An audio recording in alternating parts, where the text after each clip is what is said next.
বিরামহীন বৃষ্টি ও বন্যায় নাকাল দক্ষিণ এশিয়ার কয়েক দেশ। গেল ২৪ ঘন্টায় ভারতের আসামে প্রাণ গেছে ৬ জনের। এ নিয়ে বন্যা ও ভূমিধসে ৫৮ জনের প্রাণহানি দেখল অঞ্চলটি।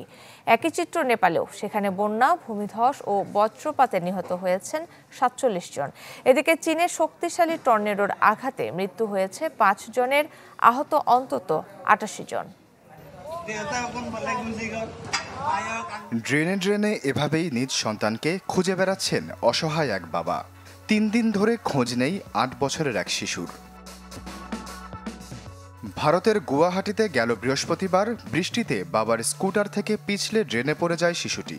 তাকে উদ্ধারে অভিযানে নেমেছে ফায়ার সার্ভিসের একাধিক ইউনিট।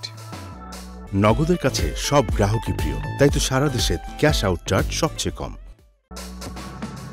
শুধু গুয়াহাটি নয়, বৃষ্টি ও বন্যায় বিপর্যস্ত উত্তর ভারতের একাধিক রাজ্য। আসামের নবীনগর, অনিলনগর ও রুক্মিণীগাঁওয়ে ৪ দিন ধরে ব্রহ্মপুত্রের চোখ রাঙানি দেখছেন স্থানীয়রা। প্রতিদিনই বাড়ছে মৃতের সংখ্যা। ঝুঁকিতে রয়েছেন ২৩ লাখ মানুষ। আমি বানের জলে সর্বস্ব হারিয়েছি। শুধু একটি তাঁবু কোনো মতে জুটেছে কপালে, সেটার নিচেই পুরো পরিবার আশ্রয় নিয়েছি। চারদিকে এত পানি, কিন্তু তা পানের যোগ্য নয়।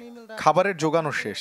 মানুষ ও গবাদি পশু একই ছাদের নিচে আশ্রয় নিয়েছে, খাচ্ছে একই খাবার। প্রায় একই দশা প্রতিবেশী দেশ নেপালের। রাজধানী কাঠমান্ডুতে দেখা দিয়েছে বন্যা। বেশ কিছুদিন ধরেই পানির নিচে ঘরবাড়ি ও যানবাহন। কয়েক স্থানে দেখা দিয়েছে ভূমিধস। সেপ্টেম্বরের আগে কোনো সুখবর নেই দেশটির আবহাওয়া অফিসের কাছে। প্রাণহানি প্রায় ৫০-এর কাছাকাছি পৌঁছেছে। সবচেয়ে বেশি মৃত্যু হয়েছে ভূমিধসে। এখন পর্যন্ত ৭৭টি অঞ্চল থেকে দুর্ঘটনার খবর মিলেছে।